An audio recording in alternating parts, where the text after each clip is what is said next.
보셨어요? 좋아요, 구독, 알람 설정까지.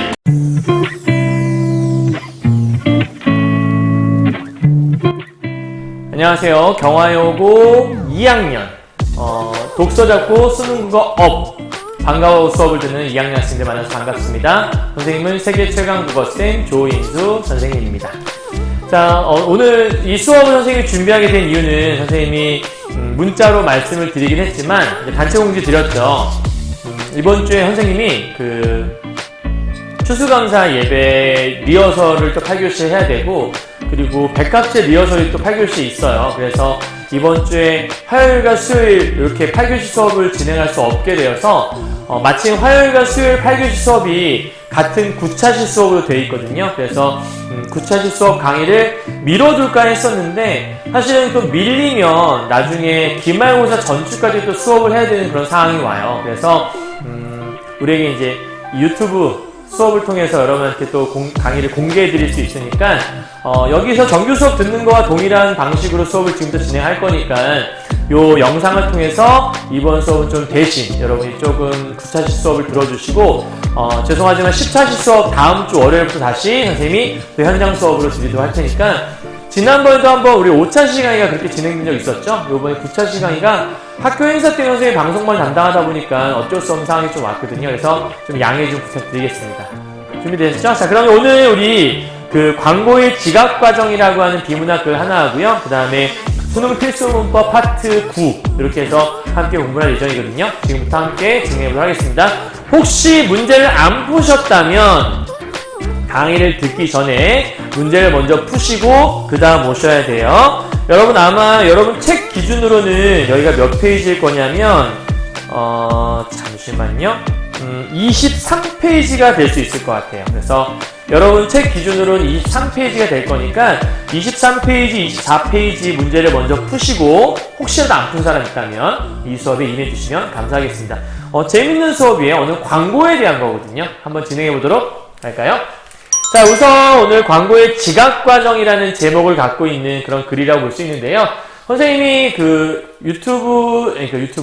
인터넷을 통해서 자료를 한번 조사를 해봤어요. 그랬더니 소비자가 선호하는 커피 광고 남자 모델이 누가 있을까? 근데 단연코 1위에 공유가 있더라고요. 우리 공유하면 또 카누라고 하는 커피 브랜드를 선전했잖아요. 그리고 송중기, 강동원, 정우성, 김우빈까지 요 5명이, 소비자가 요 5명이 광고를 했을 때 저 커피 사 먹고 싶어, 뭐 이런 마음이 좀 든다는 거예요. 한동안은 이제 TOP라고 해서 원빈이 되게 주요했었는데 요즘엔 공유가 되게 핫한가 봐요. 2019년, 그러니까 재작년이죠. 2019년 광고 선호 모델을 조사한 결과 1위가 공유, 2위가 박보검이었고요. 3위가 손흥민, 4위 김연아, 유재석이 이제 7위에 또 이렇게, 유재석 형님이죠. 저희는 올라가 있더라고요.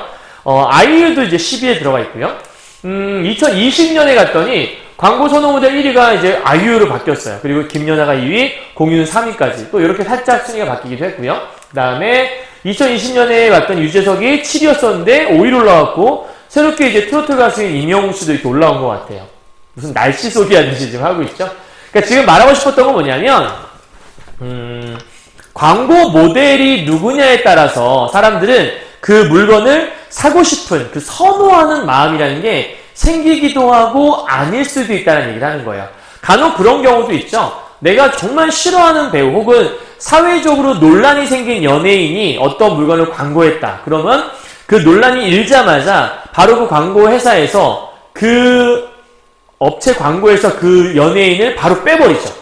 왜냐면 그 연예인이 그걸 광고하는 순간 사람들은 뭐야, 저런 배우를 써? 아니 저런 모델을 써? 안 사! 이런 불매운동으로 이어질 수 있으니까.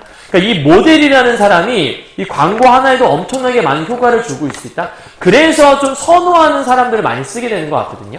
그러니까 광고라는 것들이 사람들에게 어떻게 인식이 되는가, 그거에 대한 과정들을 다루고 있는 게 이 글이라고 볼 수 있을 것 같아요. 이해하셨죠? 자, 그럼 먼저 요 문제부터 해결해야겠죠? 5번 문제부터. 우리 항상 문제를 어떻게 읽을지를 생각하면서 지문을 읽으라고 말씀드렸잖아요. 자, 5번 보시면 서술 방식에 대한 걸 물어보고 있어요. 그래서 구체적인 사례를 통해서 용어의 개념을 통해서 전문가의 견해를 이용해서 묻고 답하는 방식을 통해 여러 관점을 소개하며 절충한다라고. 그러니까 지금 노란색 부분으로 되어 있는 이 파트가 제일 중요한 거니까 일단부터 예를 들어 혹은 가령 이란 말이 있으면 1번이 맞겠죠. 일단 무엇은 뭐뭐라고 한다라고 써 있으면 용어의 개념이 맞는 말이겠죠. 전문가 사람이 나오면 3번이 맞겠고요. 4번 리을이 맞으려면 물음표가 있어야 될 것 같아요. 그 다음에 5번째 절충이라고 하는 건 상반된 의견이 가운데 점을 찾는 거예요. 예를 들면 짜장면 먹을래? 짬뽕 먹을래? 라고 얘기했을 때 난 짬짜면 뭐 이런 게 이제 절충. 물론 짜장과 짬뽕이 서로 상반된 의견은 아니지만 의견이 갈렸을 때 중간 지점을 찾는 거 우리가 절충이라고 하죠. 그러면 절충이 되려면 최소한도 관점이 2가지 이상은 존재해야 될 거예요. 그걸 잊지 않으시면 좋을 것 같아요. 이해하셨죠? 자, 그럼 한번 시작해 보도록 할게요. 자, 1번 단락입니다. 현대사회는 수없이 많은 광고로 가득히 차 있지만, 그러니까 지금 현대사회는 정말 많은 광고가 있지 않아요, 여러분? 그냥 TV를 틀면 나오는 게 광고인 것 같고요. 유튜브 같은 경우에도 막 이제 그 영상을 보고 싶은 게 있을 때 사전에 광고가 나와버리잖아요. 보기 싫어도 봐야 되는 광고들이 많은 것 같아요. 소비자들이 봐주는 광고만이 설득을 시도할 수 있으며, 그쵸? 광고가 너무 많다 보니까 소비자들이 보는 광고만이 그들에게 뭔가 의미가 있는 거죠. 그래서 그 사람들이 볼 수 있도록 하는 광고를 만들려고 노력들을 많이 하는 거죠. 궁극적으로 광고 목표를 달성할 수 있다. 그럼 광고의 목표는 무엇이냐? 광고를 보는 소비자들을 설득하는 것. 이게 목적이 되겠네요. 소비자들이 본다는 것은 단지 수동적으로 광고에 노출된다는 것이 아니라, 그럼 중요한 건 아니라니까 뒤에가 중요한 거겠죠. 광고에 주목하고 요걸 먼저 해야 되고요. 일단 광고의 의미를 이해하는 것. 이 1번과 2번이 결국은 이 광고에 소비자들이 본다는 것의 의미라고 볼 수 있겠네요. 그러니까 소비자들이 광고를 본다라고 하는 건 첫 번째 광고에 주목한다라는 뜻이고, 두 번째는 광고의 의미가 무엇인지 이해한다. 이것이 바로 소비자들이 광고를 본다. 그러니까 단순한 시의 의미가 아니라는 거예요. 시각적 눈을 통해서 보고 있네? 이게 아니라 이걸 본다라는 건 광고에 집중해서 본다라는 뜻이고, 그 광고가 무슨 내용인지 이해할 수 있다. 이런 내용을 얘기한다는 거죠. 그래서 이를 설명하기 위해 필요한 게 뭐냐면 우선이 있다라는 건 두 번째, 세 번째 있다는 얘기겠죠.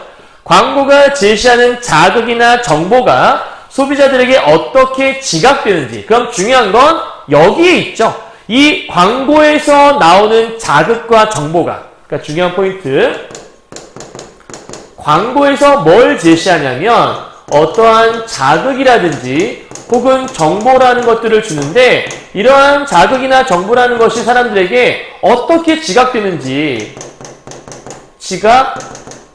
어떻게? 이걸 물어보고 싶은 거죠. 아니, 지각이 어떻게 되는 거야? 그러니까 사람들에게 어떻게 광고라는 게 인식이 되는 거지? 이거 궁금해서 물어보는 글이 바로 1문단의 핵심이라고 볼 수 있는 거죠. 따라서 주제는 소비자들에게 지각되는 광고의 자극과 정보. 요게 이제 포인트라고 볼 수 있을 거예요. 이해하셨나요? 그럼 여기까지는 뭐 기억에서 미음까지 딱히 뭐 얘기할 게 아직은 없네요. 그죠? 자, 2단락 가보도록 할게요. 자, 2단락 얘기는 무엇이 있을까? 일단 중요한 건 광고가 자극이나 정보를 준다는 거니까 그 자극과 정보가 어떻게 지각되는지를 얘기하고 싶겠죠? 그 방법에 대한 걸 지금부터 소개할 것 같아요. 자, 광고의 자극이나 정보는 소비자의 감각기관을 거쳐서 지각이 된대요. 그러니까 중요한 게 감각기관이라는 게 중요한 거겠죠? 왜? 자극이나 정보가 지각이 되는데 이것을 지각할 때 필요한 것이 무엇이냐면 감각기관이라는 게 역할을 한다는 거니까요. 그럼 아마 감각기관 중에서도 제일 중요한 건 아마도 C, 시각이라고 볼 수 있겠죠? 자, 자극이나 정보, 그런 하나 나와 있네. 그러면 감각기관에 의해서 보는 게 다는 아니라는 거겠네요. 자극이나 정보의 양이 많을 경우, 여기 있네. 많을 경우, 그러니까 너무 많다라는 거예요. 그럴 때 소비자들이 이를 모두 지각할 수 없는데 왜 그럴까? 물어봤네요. 그럼 묻고, 그 다음 물었으니까 얘네들 알아 찾아봐 라고 얘기할까요? 그건 아니겠죠. 물어봤으니까 이제 친절히 답변을 해주겠죠. 그럼 묻고 답하는 방식이라고 볼 수 있으니 아마도 아까 5번에서 리을, 묻고 답하는 방식이라는 건 맞다고 볼 수 있겠네요. 그죠? 참고하시고요. 묻고 그럼 뒤에 답이 나올 거예요. 이는 바로 소비자의 인지 능력의 한계. 나오네요. 여기가 지금 대답이 나와 있네요. 그러니까 여기 있는 이 질문에 대한 답변이 나와 있는 거니까 문답 형식을 취하고 있는 거고요. 그래서 지금 뭐냐면 사람들 정보가 너무 많으면 다 지각을 못하더라. 왜? 인지 능력에 한계가 있으니까. 왜 사람 뇌에도 과부하가 걸릴 수 있잖아. 용량이라는 게 존재할 수 있으니까. 그래서 이러한 인지 능력의 한계라는 게 존재할 수 있다. 그러니까 지금 감각기관 통해서 인지가 돼요. 근데 문제가 뭐냐면 문제가 너무 많으면 인지가 안 된다. 왜? 여기 있는 인지 능력에 뭐가 있으니까? 한계라는 게 생길 수 있으니까. 요 얘기를 지금 아마 하고 싶었던 거겠죠. 자, 그래서 소비자들은 특별한 주의를 기울이지 않은 상태에서 다양한 자극, 이 다양한 자극이란 것들은 아까 올 수 있는 수많은 자극들을 얘기할 거예요. 이 과정에서 자신에게 의미 있는, 자, 중요한 키워드는 여기 있죠. 의미라는 거. 그러니까 되게 많은 정보가 있는데 그 수많은 정보 중에서 나에게 의미가 있는 것만 주의를 한다라는 거예요. 이처럼 자극의 특정 대상이나 속성에 대해서만 주의를, 자, 만이라는 글자 혹은 도라는 글자에 주의하라고 말씀드렸어요. 주의를 기울이고 정보를 처리한 것을 선택적 지각이라고 한다. 그러니까 중요한 거, 광고는 자극과 정보를 지각하는 걸 얘기하는 건데 감각기관을 통해서 지각을 한다. 다만 너무 많을 경우 인지 능력에 한계가 생기더라. 그래서 중요한 포인트가 다 인지할 수 없으니까 그럴 경우 선택적으로 우리가 정보를 받아들이더라. 이거를 우리가 선택적 지각이라고 한다라고 써 있는 거죠. 그러면 이런 것을 선택적 지각이라고 한다라고 되어 있으니까 정의가 쓰여 있는 거네요. 그럼 개념을 설명한 거라고 볼 수 있으니까 아까 5번에서 2번 5번의 니은이겠죠? 용어의 개념을 제시하여란 말은 틀린 말이 아니겠네요. 그럼 현재 5번의 니은도 맞고 리을도 맞다라는 걸 체크할 수 있겠죠? 자, 그래서 이렇게 얘기한대요. 그럼 핵심어는 뭘까요, 여러분? 2단락에서 말하고 싶은 가장 중요한 단어는 친절하게 따옴표를 똥똥 쳐놨죠? 뭐야? 선택적 지각이요. 그래서 주제는 선택적 지각의 정의라고 쓰여도 되는데, 아니면 모든 정보를 지각하지 못하는 이유 선택적 지각, 이렇게 해서도 크게 무리는 없겠네요. 이해하셨죠? 어렵지 않은 내용이었어요.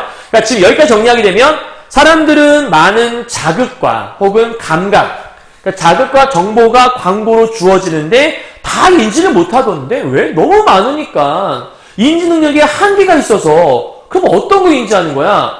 글쎄, 좋아하는 거? 필요한 것만 인지하던데 그걸 선택적 지각이라고 한다던데. 오케이, 다음. 그렇다면 소비자들은 광고를 볼 때 도대체 어떤 자극에 주의를 기울이게 될까? 그러니까 선택적으로 지각한다면서요. 그럼 도대체 어떤 걸 선택하냐라는 거죠. 그게 궁금했던 거예요. 그래서 보니까 물어봤어요. 또 묻고 답하는 거네요. 소비자들이 자극을 선택하는 데는 자신의 이전 경험이 이전 경험이 중요하구나. 이전에 보았던 것이나 알고 있는 것 등 경험 세계가, 이 경험이라는 것이 우리가 뭔가를 지각할 때 걸러주는 필터 역할을 한다는 거예요. 그러니까 선택적 지각을 할 때 무엇이 작용을 하는 거냐면 경험이라는 것이 우리한테 이 지각하는 필터 역할을 해준다. 요 얘기를 하고 싶었나 봐요. 경험이라는 게. 그러니까 그런 거 있잖아요. 어떤 광고를 볼 때 그냥 우리가 겪어보지 못한 광고에도 신선함을 느낄 수 있지만 대개는 내가 경험해본 것들에 대해서 익숙하니까 우와! 나 되게 갖고 싶었던 건데 나 저거 봤던 건데 그렇게 인지한다라는 거예요. 그래서 소비자들은 자신이 이전에 경험한 것에 더 많은 주의를 기울이게 된다. 광고에서도 이를 이용해서 유명한 배우, 그럼 이 유명한 배우가 바로 이 지각 필터 역할을 한다는 거예요. 혹은 스포츠 스타들도 그런 지각 필터 역할을 한다는 거죠. 그러니까 유명한 배우나 스포츠 스타는 내 경험의 바운더리 안에 있다는 얘기잖아요. 내가 아는 사람, 내가 봤던 사람, 내가 인지하고 있는 사람이니까. 너무 낯선 배우가 광고를 하면 모르는 사람이 광고하니까 관심이 없잖아요. 근데 내가 너무나 좋아하는 사람이 광고를 해요. 가령 예를 들어보면 여러분 이런 거죠. 여러분이 어떤 아이돌을 좋아하는데 그 아이돌이 뭔가 제품을 선전을 해. 그럼 우와! 내가 좋아하는 배우 선전하는 저 제품 좋아 보여. 사고 싶어. 저걸 사면 저 배우를 도와줄 수 있는 것 같아. 이런 생각을 할 수 있으니까. 물론 그 제품을 산다고 해서 그 배우를 도와주는 건 아니에요. 이미 광고료를 받았을 거니까. 하지만 이제 심리가 그렇다는 거죠. 그러니까 광고주들은 사람들이 선호하는 배우들 혹은 선호하는 연예인을 쓸 수밖에 없다라는 거예요. 그래서 매우 유명한 사람이나 소비자 자신이 무척 좋아하는 사람이라면, 말을 좀 바꾸면 자신의 경험 세계 안에 있는 사람이라면 단순히 눈에 띄는 것에 그치지 않고 같이 제시되는 자극들, 바로 광고라는 자극이겠죠. 그것이 함께 긍정적인 정보로, 즉 좋은 광고로 이 제품은 좋은 거야 라고 나한테 인지가 된다라고 얘기를 하는 거예요. 이해하셨어요? 자, 그러면 요 얘기들은 일종의 예시라고 볼 수 있는 건데 정확한 예시는 뒤에 또 나올 거니까 체크하죠. 자, 소비자들에게 지각 필터 역할을 하는 경험 세계. 자, 포인트 단어 경험 세계가 키워드고요. 그 다음에 지각 필터라는 게 핵심 키워드가 될 수 있는 거예요. 체크하셔야 돼요. 다음 네 번째 갑시다. 자, 선택적 지각의 기준. 그럼 선택적 지각을 하는 건데 이거의 기준점이 뭐냐? 지각적 경계심이라는 게 있다는 거예요. 지금 선택적 지각 얘기할 때 경험이라는 게 중요하다고 얘기했었고, 두 번째는 지각적 경계심이라는 개념을 새롭게 들어왔네요. 그럼 지각적 경계심이라는 게 무엇인지 우리 궁금하잖아요. 설명을 하겠네요. 자, 봅시다. 이는 욕구를 충족시키기 위해서 우리의 지각은 항상 깨어있대요. 그러니까 우리의 지각이 항상 뭔가를 깨어있다? 그럼 깨어서 뭐 할까? 뭐가 있을까 없을까 경계를 한다는 거예요. 경계는 쉽게 말하면 주의를 기울인다는 거거든요. 그래서 항상 깨어있고 주의를 탐색하고 있다. 이 역할을 하는 것이 바로 이 지각적 경계하고 연결되는 말이겠죠. 그래서 이와 같은 가정하에서 소비자는 여러 가지 자극들 가운데, 그러니까 자극이 되게 많이 있을 거 아니에요. 그 수많은 자극들 중에서 평소 내가 좀 뭔가 관심 있는 그런 것들이 나타나면 얼른 캐치하기 위해서 우리의 지각이라는 게 늘 깨어서 긴장 상태에 있다는 거예요. 그럴 때 나의 현재 욕구와 관련된 자극, 그럼 지각적 경계심이라는 걸 통해서 어떤 걸 집어내게 되냐? 바로 욕구, 얘랑 연결되는 거죠. 이 지각적 경계심은 아무거나 집어내는 것이 아니라 이러한 욕구와 관련된 내가 평소에 관심 있는 거, 예를 들면 이런 거겠죠. 여러분 핸드폰이 너무나 필요한 사람이에요. 그러면 뭔가를 보다가 쭉 광고를 갑자기 보고 있는데 누가 갑자기 핸드폰 선율을 탁 해요. 그럼 나 핸드폰 되게 필요했는데, 그럼 나도 모르게 그 광고를 보게 되는 거죠. 그래서 욕구와 관련된, 그럼 욕구 나오게 되면 지각적 경계심과 연결을 같이 시켜줘야 될 것 같아요. 이렇게요. 그래서 잘 인식할 가능성이 높다. 또한 선택적 지각의 가능성을 높이기 위해서는 광고가 무작정 노출되어서는 안 되며, 그럼 어떻게 해야 돼요? 표적이 되는 소비자들을 한정해야 돼요. 자, 그러면 여기 나와 있는 이 지각적 경계심이라는 거하고 연결되는 게 욕구라는 것도 있지만 넘어와서 보니까 소비자들을 한정하래요. 그러니까 쉽게 말하면 이런 거죠. 이 제품을 살만한 그 대상이 누군가를 좀 특정하라는 거예요. 그래서 그들이 접하기 쉬운 시간대, 그러니까 지금 접하기 쉬운 시간대를 잡는 것도 굉장히 중요하다라고 지금 얘기를 하고 있는 거죠. 여러분 그러지 않겠어요? 그냥 아무 시간대에나 광고를 내보내면 사람들이 안 볼 거 아니에요. 그러니까 그들이 볼만한 접하기 쉬운 시간대를 또 써야 사람도 많이 볼 수 있을 거니까. 그래서 접하기 쉬운 시간대, 다음에 이 제품은 뭐 예를 들어 학생들한테 필요한 거다 그러면 그 특정 계층을 겨냥해서 광고를 만드는 거예요. 그래서 적절한 매체 활동을 통해 활용을 통해 적합한 메시지를 전달해야 된다. 그러면 이 지각적 경계심과 연결할 수 있는 건 욕구란 말, 소비자들을 한정한다는 말, 마지막으로 접하기 쉬운 때, 쉬운 시간대란 말 나오게 되면 다 얘랑 연결할 수 있는 말이겠네요. 그죠? 자, 그럼 4단락 주제는요. 선택적 지각과 지각적 경계심이라는 게 어떻게 관계가 있는가? 그러니까 선택적 지각을 할 때에는 지각적 경계심을 기준으로 한다. 이런 거겠죠. 그러니까 지각적 경계심을 가지고 있다가 자신의 욕구와 관련된 게 나타나면 나도 모르게 선택적으로 지각을 한다. 이렇게 생각하시면 될 것 같아요. 이해하셨죠? 다음 5번째요. 여기까지 정리 다 했으니까.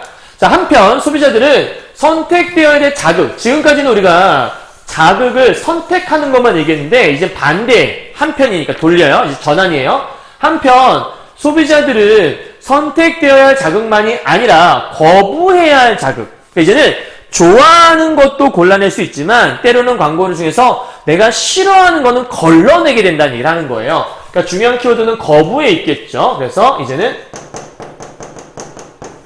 광고에 대해서 거부한 경우는 어떤 경우냐 이걸 찾아보자고 얘기하는 것 같아요. 자, 예를 들어 예를 들네 이거 예시네요. 자, 그럼 거부해야 할 자극을 선별하는 걸 지각적인 방어라고 하는데, 그럼 지각적인 방어라는 건 거절한다는 거겠죠? 사회적으로 물의를 일으킨 연예인이 나오는 광고. 그럼 이 연예인 보기 싫잖아요. 그래서 소비자들은 의식적, 무의식적으로 거부하는 방어능을 보이는 게 바로 지각적 방어라고 볼 수 있겠고요. 이는 광고가 일방적으로 자신의 얘기를 해서는 안 되며 시청자인 소비자가 원하는 내용으로 채워줘야 된다는 거예요. 그럼 질문, 왜 소비자가 원하는 내용으로 채워줘야 되는 거죠? 무엇을 막기 위해? 이러한 거부해야 할 자극을 통해서 걸러내는 그런 광고가 되지 않기 위해서죠. 쉽게 말하면 소비자가 원하는 내용으로 채워질 수밖에 없는 이유는 지각적 방어를 통해서 그 광고를 접하지 않을 수도 있으니 그 지각적 방어를 고려한다면 이 소비자들이 진정으로 원하는 광고가 무엇일지를 고민해서 만들어야 된다는 얘기를 하고 있는 거예요. 그래서 이 거부라는 얘기는 지각적 방어란 얘기하고 연결고리를 잡는다고 볼 수 있겠네요. 자, 키워드들만 적어가고 있어요. 자, 그럼 5단락의 주제를 뭐라고 볼 수 있냐면 지각적 방어라는 것은 무엇인가 정의하고 예시를 통해서 주제를 정리하고 있다고 보시면 되겠네요. 마지막 6단락이에요. 갑시다. 광고의 노출과 주목에 주목한 또 다른 설명 기제는 이번 마지막인데요. 수능이라는 게 있다는 거예요. 그럼 수능은 뭐지? 동일한 자극이 계속적으로 노출되면 자극에 익숙해져요. 자, 동일한 자극은 한마디로 같은 광고라는 것 같아요. 그 같은 광고가 계속 있으면 결국은 사람들이 거기에 익숙해지잖아요. 그럼 익숙해지면 더 이상 주목하지 않게 된다는 거죠. 여러분 그렇잖아요. 어떤 광고를 볼 때 처음에 되게 신선했어. 우와! 근데 봤는데 계속 똑같은 거 보게 되면 더 이상 이제 식상해지니까 안 보게 돼서 눈이 돌아간다는 거예요. 그럼 결국 이 수능은 광고주들이 피해야 되는 것들이겠죠. 그래서 이 수능을 극복을 해야 되는 거기 때문에 수능을 극복하기 위해 필요한 것은 차별과 대비라는 것이 필요하다. 이 얘기를 하고 싶은 거예요. 그럼 결국 보세요. 광고라는 것들은 자극과 정보가 있는데 이것을 지각해요. 어떻게 지각하냐면 감각기관 통해서. 하지만 너무 많은 경우가 있기 때문에 인지능력에 한계가 생겨. 그래서 선택적으로 지각을 한다는 거예요. 이 선택적인 지각할 때 그 영향을 미치는 걸 생각해 봤더니 경험이라는 게 지각 필터 역할을 하기도 하고요. 지각적 경계심이라는 게 욕구와 관련된 것들을 캐치하게 만들기도 하고요. 때로는 소비자를 한정해서 접하기 쉬운 시간대에 편성을 해야 사람들이 이런 지각적인 경계심을 갖고 걔를 캐치하겠구나. 근데 때로는 이 광고라는 것이 사람들이 거부할 수도 있으니 이러한 지각적 방어를 통해 거부할 수도 있으니 소비자들이 원하는 것을 좀 하는 게 좋겠다. 마지막으로 이 소비자들이 수능을 해버리면 사실 광고를 더 이상 안 보게 되기 때문에 이러한 수능을 막기 위해서라도 무엇이 필요한 거냐면 차별 전략과 대비 전략이라는 게 필요하다는 얘기를 지금 하고 싶었던 거겠죠. 이해 가셨나요? 왜냐면 차별은 당연한 거겠고요. 대비라는 것들은 어느 한쪽을 부각시켜주는 거니까. 그래서 예를 들어 또 예시네요. 예측 불가능한 패턴으로 이루어진 자극들이 있다면 사람들은 계속 주의를 기울일 수밖에 없어요. 그러니까 예측이 가능하면 사람들은 잘 안 보겠죠? 근데 예측이 불가능해. 도대체 어떻게 저 광고를 도대체 뭐 얘기하고 싶은 거지? 예측할 수가 없어요. 그러면 당연히 사람들은 더 주의를 기울일 수밖에 없는 거겠죠? 따라서 크기와 색채의 차이를 통해 대비. 크기와 색채의 차이라는 것들은 결국 대비를 가져오게 되는 거고 이렇게 대비를 이루는 것은 수능을 극복하는 강력한 방법. 그럼 수능은 왜 극복해야 되는 거예요? 사람들이 광고에 주목할 수 있도록 만들어줘야 되는 거니까. 이해하셨나요? 여기까지? 그럼 6단락의 주제는 이렇게 볼 수 있겠네요. 수능을 극복하기 위한 차별과 대비, 필요한 것들 얘기한 거겠죠. 결과적으로는 이 작품에서 말하고 싶었던 건 뭐냐면 광고라는 것들이 사람들한테 어떻게 지각되는지를 보여주고 그 지각되는 과정을 보여준다면 어떠한 방식으로 광고를 제작해야 되는지를 알 수 있는 거기 때문에 광고의 지각 과정을 통해 어떤 방식으로 광고가 우리에게 지각되는가를 설명해 주고 싶었던 것 같아요. 되셨나요, 여기까지? 자, 그러면 일단 해제 정리를 한번 해봐야겠죠? 자, 광고의 자극이나 정보는 소비자의 감각 기관을 거쳐 지각이 된다. 방금 얘기했죠? 자, 그럴 때 이와 관련해서 경험 세계가 지각 필터 역할을 하기 때문에 자, 무엇을 쓰는 게 제일 좋은 거죠? 이거죠. 소비자에게 익숙한 광고 모델을 쓰는 게 중요한 거예요. 그러니까 광고 모델을 익숙하게 쓰게 되면 그것이 경험 필터가 되어서, 아니 경험 세계가 지각 필터가 되어서 뭔가 사람들이 그걸 살 수 있도록 만들어준다는 거죠. 그러한 선택적 지각은 지각적 경계심과도 관련이 깊기도 하고요. 쭉 내려와서 마지막으로 익숙한 자극이 사람들의 관심을 받지 못하는 것을 우리가 다른 말로 수능이라고 했죠. 그 수능을 극복하려면 뭐가 필요하다겠죠? 여기 나와 있는 차별과 대비. 그래서 이런 말, 차별과 대비 방법이란 말이 들어가면 될 것 같아요. 되셨나요? 어렵지 않았죠? 자, 그러면 정리 한번 더 해야겠네요. 갑시다. 여기는 요것만 처리하면 되겠어요. 자, 이 문단은 선택적 지각이란 말의 핵심어니까 요거 채워놓으면 될 것 같고요. 그다음 3문단부터 쭉 넘어가서 이렇게 정리하시면 되겠네요. 이건 선생님 뭐 따로 읽어드리지 않아도 다 알 수 있을 것 같으니까 체크하고 넘어가도록 할게요. 됐죠? 자, 문제 풀어봅시다. 갑시다. 5번 문제예요. 우리 아까 사례 예시 나왔죠? 정의한 거 나왔죠? 전문가 안 나왔던 것 같고, 그러면 기억 맞고 니은 맞고 리을 맞았죠? 그러니까 답은 4번밖에 없네요. 5번 절충한 건 없었으니까 되게 쉽게 문제 풀었죠? 다음 갑시다. 자, 이번에 6번 문제예요. 여기 보니까 광고전략 기획 회의인데 앞에서 설명한 거에서 이제 핵심어만 찾아보면 되는 것 같아요. 자, 공기청정기 파는데요. 주부에게 인지도가 높은 배우를 쓰재요. 그럼 인지도가 높은 배우를 쓴다는 건 사람들이 거기에 주목하게 만들어주는 거잖아요. 아까 우리 지각 필터 뭐 이런 얘기하고 연결되는 걸 볼 수 있을 것 같아요. 다음, 봄철 황사 기간에 집중적 광고를 하는 것이 매출에 도움이 된다. 그러니까 아무 때나 막 트는 것이 아니라 필요한 그 시간대에 틀어야 사람들이 주목한다는 얘기를 하고 싶었던 거겠죠? 다음, 가족이 함께 시간을 볼 수 있는 그 시간대가 좋지 않을까요? 그래서 광고는 프라임 시간대라고 해서 저녁에 밥 먹는 시간대가 있어요. 그 시간대가 제일 좋은 광고. 왜냐면 사람들이 밥을 먹어서 TV를 많이 보기 때문에. 그리고 가족 모두에게 필요성을 강조할 수 있는 거. 가족 모두라는 어떤 대상을 한정 짓는 거죠. 마지막으로 하나의 광고만 제시하게 되면 반응이 유지되지 않는다. 이건 수능에 관한 얘기라고 볼 수 있겠네요. 이해하셨죠? 자, 1번부터 봅시다. 갑시다. 봄철에 집중적으로 광고를 편성하는 것은 욕구 충족을 위한 지각적 경계심과 관련이 높다라고 볼 수 있다. 우리 아까 지각적 경계심이란 말은 욕구랑 연결할 수 있다고 말씀드렸으니까 틀린 말 아니라 볼 수 있겠네요. 그러면 두 번째 갑시다. 두 가지 상황을 설정한 광고를 따로 만드는 거. 그러니까 상황이 두 가지가 돼요. 그럼 사람들이 궁금하겠죠? 그럼 익숙하지 않은 거니까 수능을 극복하기 위한, 자, 두 가지 이렇게 상황이 있으면 두 개를 비교해서 볼 수 있을 거니까 그게 일종의 대비라는 말로 설명할 수 있을 거예요. 다음 세 번째요. 주부에게 인지도가 높은 배우라는 것들. 인지도가 높은 배우, 아까 경험이라는 것이 지각 필터 역할을 한다고. 경험이 지각 필터라는 말 써있죠? 그러니까 맞는 말이라 볼 수 있겠네요. 네 번째요. 주부들이 좋아하는 배우를 광고 모델로 써요. 그럼 좋아하는 배우니까 사람들은 좋은 생각을 많이 하겠죠? 그러니까 긍정적인 정보로 처리될 수 있겠죠. 그러니까 4번은 적절한 거로 볼 수 있겠네요. 마지막 5번이요. 가족이 모두 모이는 저녁 시간에 광고를 편성하는 것. 아까 요 얘기죠. 접하기 쉬운 시간대, 요 시간이라고 볼 수 있을 것 같은데 인지 능력의 한계로 인한 선택적 지각을 극복하기 위한 거래요. 여러분, 선택적 지각을 극복하기 위한 게 아니라 선택적 지각 때문에 이런 걸 하는 거죠. 그죠? 인지 능력의 한계로 인한 선택적 지각이 우리를 요 시간에 편성하도록 만들어줘서 이렇게 편성이 되면 그 선택적 지각에 의해 이거를 사람들이 선택한다라는 거잖아요. 그러니까 이걸 극복한 게 아니라 이거로 인한 결론이라고 볼 수 있는 거죠. 따라 답은 5번밖에 될 수 없어요. 이해하셨죠? 자, 이제 마지막 7번 가의 사례인데요. 가가 여러분 책에서 지각적 방어라고 되어 있을 거예요. 그래서 현재 지각적 방어. 그러니까 지금 아까 지각적 방어가 뭐였냐면 뭔가를 거부하는 거였잖아요.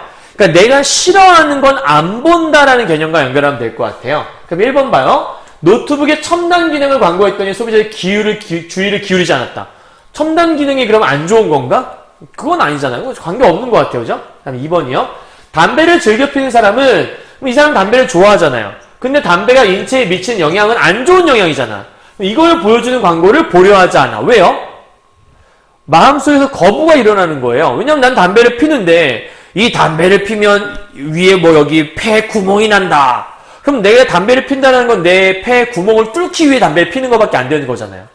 그래서 당연히 담배를 피는 아빠들은 또는 담배를 피는 어른들은 그 담배가 인체에 유해하다는 광고를 보기 싫겠죠. 그걸 보면 내가 되게 나쁜 짓을 하는 것 같으니까 내 몸에 대해서 그러니까 의도적으로 그 광고를 피하게 되는 거예요. 그게 바로 아까 말했던 여기 나와 있는 거부, 지각적 방어 역할을 얘기하는 거죠. 따라 답은 2번이라 볼 수 있겠네요. 이해하셨나요? 오케이?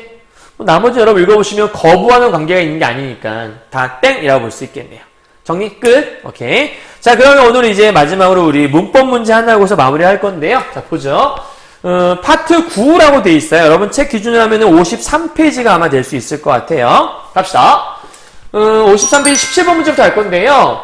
지금 스물히어든이라는 글자 있고, 그 다음에 뭐, 효도, 홈, 공소놈을 써, 기역, 니은, 디귿, 리을, 미음에 대한 글이라 볼 수 있는데, 여러분 사실 어렵진 않고요. 선생님과 앞에서 함께 했던 내용들 한 번 더 반복하는 거니까 쭉 적어보면서 마무리하고 끝내보도록 할게요. 자, 일단 볼게요. 여기 있는 이 스물히어든이 얘랑 통하는 말인 거예요. 그죠? 자, 그러면 스물히어든이란 말과 스물이거든이란 말을 봤을 때 얘는 스물이란 단어와 이거든이란 말이 결합된 말이에요. 그럼 저기 있는 말도 마찬가지인데 그럼 스물과 히어든이란 말, 그럼 히어든이란 말은 없거든 사실은. 그럼 스물히어든이란 말은 기역을 통해 히읗 종성체언이 존재하였으면 이게 뭔 얘기냐면 저 스물히어든이라는 글자는 스물이라는 글자에다가 히읗이 여기 이렇게 들어있던 글자거든요. 그리고 여기에 이어든이라는 이런 말이 있다라는 거예요. 스물이어든. 이해하셨어요? 자, 그래서 여기 보면 밑에 히읗이 이렇게 들어가 있는 요 스물, 그러니까 지금으로 따지면 스물이죠. 스물, 20. 그래서 요런 20이라고 하는 일종의 명사예요. 명사라고 하면 수사라고 보는 게 더 맞겠죠. 이건 일종의 명사, 대명사, 수사를 가리키는 체언이라고 볼 수 있는 건데 요 밑에 받침에 히읗이 들어가 있는 체언. 우리 지난 시간에 이걸 뭐라고 배웠죠? 히읗이 받침, 종성에 들어가 있는 체언. 그래서 히읗 종성 체언이란 말 배웠죠. 그래서 우리 지난 시간에 히읗 종성 체언 뭐 배웠었냐면 여기다 적어볼까요? 그때 우리가 하늘이라는 글자도 배웠었고요. 그 다음에 땄이라는 글자, 정확히 말하면 시옷디귿이었던 것 같아요. 땄이라는 글자도 배웠었고요. 그럼 기억나시죠? 다 앞에서 했던 것들. 그 다음에 겨울에 태어나 할 때도 겨울이라는 글자도 배웠었고, 그래서 이 겨울에 애가 들어가서 그때 뭐라 배웠냐면 겨울해 이런 글자 있다 했잖아요.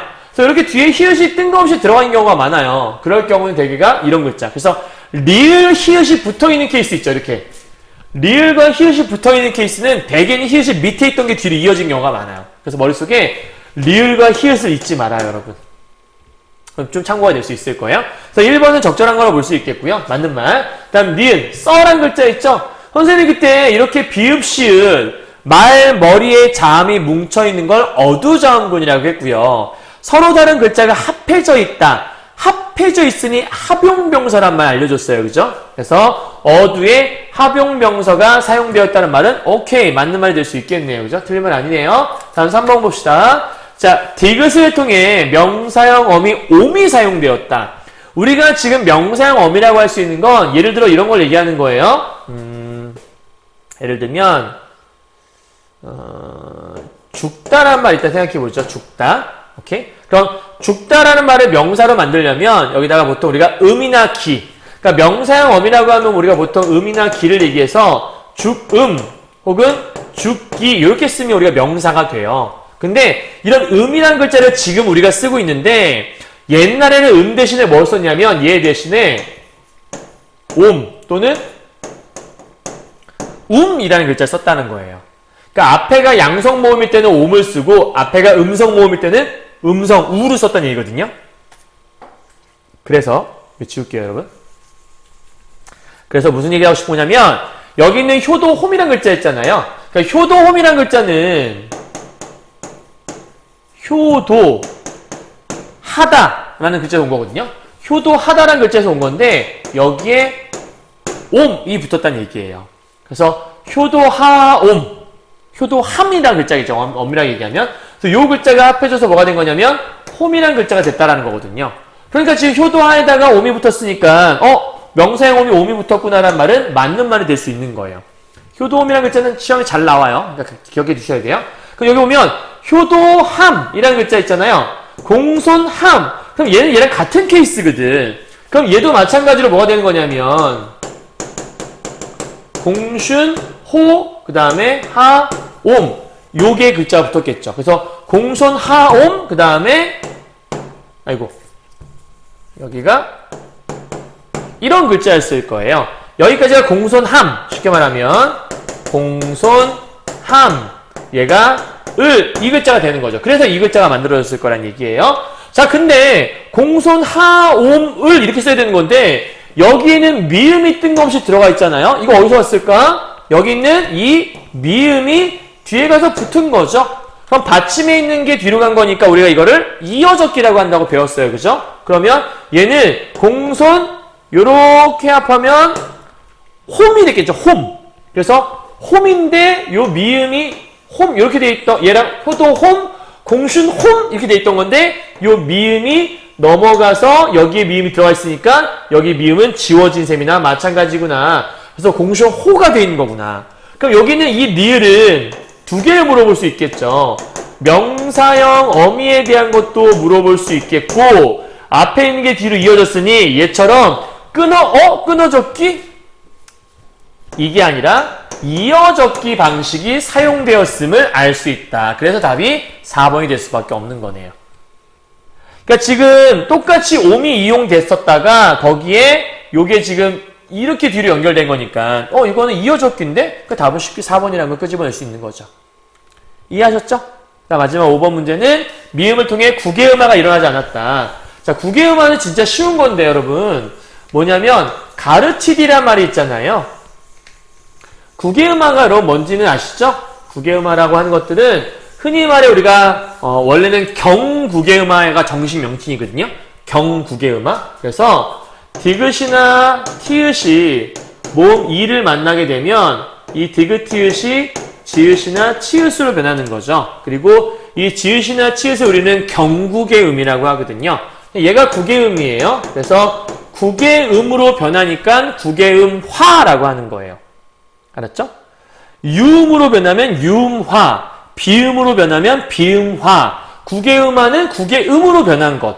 그런데 디귿과 이가 만나면 현대어에서는 발음에서 이게 변해요. 근데 중세국어는 그 발음과 표기를 일치시키는 경우가 많았거든요. 그래서 여기 보게 되면 가르치디, 디귿과 이가 만났잖아요. 근데 밑에 해석을 보면 가르치지라고 써있단 말이에요. 그러니까 지금 얘가 원래 발음을 가르치지라고 했으면 얘도 마찬가지로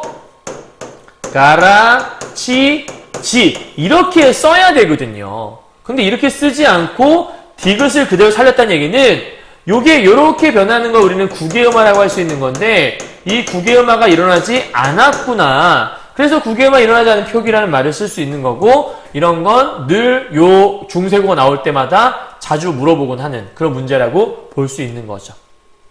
이해하셨죠?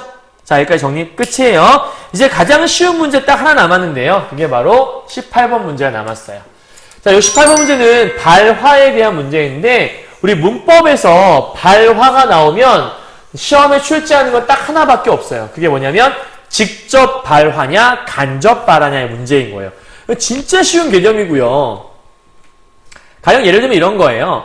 내가 말하는 것이 그대로 그러니까 직접적으로 드러내는 거는 직접 발화예요. 예를 들어서 밥 먹으러 가자.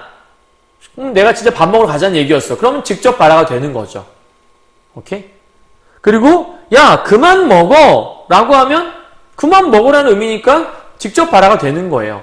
그런데 예를 들어 이런 거죠. 야 너 오늘 왠지 배가 많이 나온 것 같은데? 라고 얘기했어요. 근데 내가 왜 그런 얘기를 했냐면 사실은 그만 좀 먹어 라는 얘기를 하고 싶어서 그런 얘기를 했다 칩시다. 그럼 내가 그만 좀 먹어라는 말을 직접 얘기하지 않고 다른 말을 돌려서 말한 거잖아요. 이런 걸 우리가 간접 발화라고 설명한다라는 거예요. 이해하셨어요? 버스를 타고 막 가다가 이제 내가 내릴 때가 됐는데 앞에 사람이 너무 많아요. 저 좀 내립시다 라고 얘기했어요. 그럼 내립시다란 말이 직접 발화가 되면 다른 사람들이 그럴까요? 같이 내릴까요? 이게 되는 거잖아요. 근데 내립시다란 말의 의미는 뭐죠? 저 좀 내리게 비켜주세요 라는 의미가 들어있는 거죠. 그러니까 내립시다라는 실제 말 속엔 다 내려라 라는 의미가 들어있는 게 아니니까 이것도 간접 발화라 볼 수 있는 거죠. 이해하셨죠? 뭐 예를 들면 이런 것도 있겠죠. 교실 예를 들어서 뭐 창문이 열려 있다. 근데 바람이 막 슝슝 들어오고 있다. 그래갖고 선생님이 딱 들어오자마자 야, 교실 좀 추운 거 같지 않니? 이렇게 얘기했어요. 그러니까 선생님은 누가 창문 좀 닫았으면 좋겠다. 이런 의미로 얘기하셨던 거예요. 근데 어떤 학생이 그러게 선생님 너무 추운 것 같아요. 야, 정말 요즘 날씨 왜 이렇게 추운 거야? 이러고 있으면 이건 직접 발화로 받은 거죠. 근데 한 학생이 일어나서 창문을 닫았다라고 한다면 그 학생은 간접 발화로 이해한 거라고 볼 수 있는 거죠. 이해하셨나요? 어떤 내용인지 이해하셨죠? 뭐 시계도 마찬가지예요. 길을 가다가 할머니가 학생 혹시 미안한데 시계 있어요? 라고 물어봤어요. 그랬더니 할머니 시계 한 번도 못 보셨구나. 이게 시계라는 거예요. 하고 딱 보여줬어요. 그럼 이거는 직접 발화로 받은 거죠. 근데 그 할머니 의도는 시계가 있냐라는 거는 몇 시냐를 물어본 거겠죠. 그러니까 이거를 제대로 간접 발화로 이해했다면 지금 할머니 몇 시 몇 분이에요? 라고 얘기해 줄 수 있을 거란 얘기예요. 이해하셨죠? 자, 그러면 한번 보도록 하죠. 엄마가 아이한테 물어보네요. 자, 이리와 약 먹자. 하나만 다르다는 얘기예요. 그러니까 하나만 직접일 수도 있고 하나만 간접일 수 있어요. 이리와 약 먹자라고 얘기했더니 싫어. 약 너무 써. 그럼 엄마가 얘기한 의도는 진짜 약을 먹자는 의미가 있는 거잖아요. 그럼 이건 직접이겠죠. 그죠? 그럼 2번이요. 누나 오늘 공돈 생겼다며 나 영화 좀 보여줘. 그럼 진짜 영화 보여달라는 얘기잖아요. 그러니까 누나가 오늘 선약인데 어쩌지? 라고 얘기를 했잖아요. 그러니까 이 의미는 진짜 영화 보여달라는 의미니까 얘도 역시 마찬가지로 직접이라고 볼 수 있을 거예요. 그죠? 다음 3번이에요. 학생 1이에요. 창가에 앉은 친구에게 빗물이 자꾸 들어온다. 그러니까 창가에 앉은 친구에게 야, 빗물 너무 많이 들어온 것 같지 않아? 라고 얘기했어. 그랬더니 학생 2가 야, 미안해. 다른 생각하는데 몰랐네? 그럼 창문을 닫아요. 아니, 빗물이 자꾸 들어온다고 했는데 왜 이 학생 2는 창문을 닫아요? 빗물 많이 들어온다고 했는데? 그러니까 만약에 여기서 빗물이 자주 들어온다 라고 얘기했을 때 학생 2가 진짜 대박 신기해. 빗물이 막 들어온다. 오! 이러고 있으면 직접 받은 거겠죠. 직접 발화로 이해한 거겠죠. 근데 학생 2는 얘가 빗물이 들어온다는 얘기가 창문을 닫아달라는 얘기구나라고 이해를 했기 때문에 창문을 닫은 거라고 볼 수 있을 거예요. 그러니까 여기는 3번이 이제 간접 발화로 잘 이해된 거라 볼 수 있겠죠. 그러니까 요거의 의도는 직접 발화의 의미가 아니라 간접 발화의 의미인 거니까 답은 3번이라 볼 수 있겠네요. 표시 안 되지? 3번 답. 요거는 간접이라 볼 수 있는 거니까. 이해하셨죠? 다음에 4번째, 친구들과 떠드는 앞장선 사람한테 실례합니다만 목소리 낮춰주세요. 그랬더니 진짜 죄송해요 하고서 목소리 낮췄잖아요. 직접 발화가 될 수 있겠죠? 어디로 가야 하나요? 일로 가면 됩니다. 직접 이해한 걸로 볼 수 있어요. 이해하셨어요? 혹시 학생 미안한데 여기 경화여고가 어딘지 알아요? 이렇게 물어봤어요. 그때 A라는 학생은 경화여고요? 경화여고 잘 모르셨구나. 전 당연히 알죠. 전 잘 알아요. 그럼 갔어요. 그럼 얘는 이 발화가 진짜 아느냐고 물어본 걸로 이해를 한 거겠죠? 이건 직접 발화로 이해한 거겠죠? 근데 이 아저씨의 의미는 경화여고 어디 있는지 알아요는 어디 있는지 좀 알려주세요의 의미인 거잖아요. 그래서 한 학생이 경화여고 아냐고요? 그럼요. 이쪽으로 가시면 나옵니다. 라고 얘기했으면 얘는 간접 발화를 잘 이해한 거라고 볼 수 있겠죠.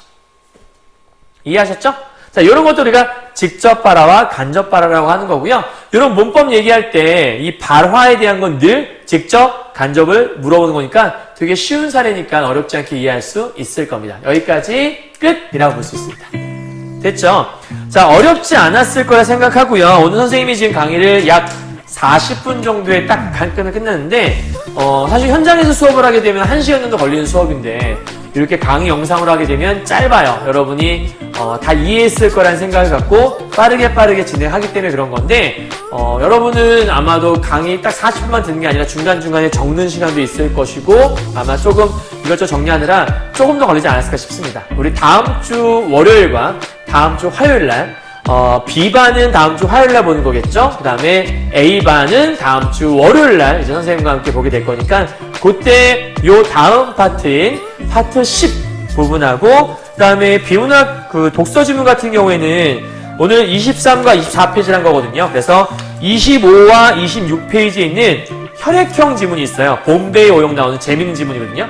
그 혈액형 지문을 우리 다음 주 월요일 날 A반과 그다음에 화요일 날 B반과 함께 수업을 진행하면 될 것 같습니다. 이해하셨죠? 자, 오늘 수업 여기까지 마무리하도록 하고요. 우리 이번 주말까지 시간 잘 보내시고 이번 주간 특히 우리 자율주간으로 보내고 있는데 여러분 자율주간 동안에 학교 활동 열심히 하셔서 생기부도 잘 채우시고 다음 주에 건강한 몸으로 수업 때 뵙도록 하죠. 여러분 수고 많으셨고요. 안녕. 다음 시간에 봬요.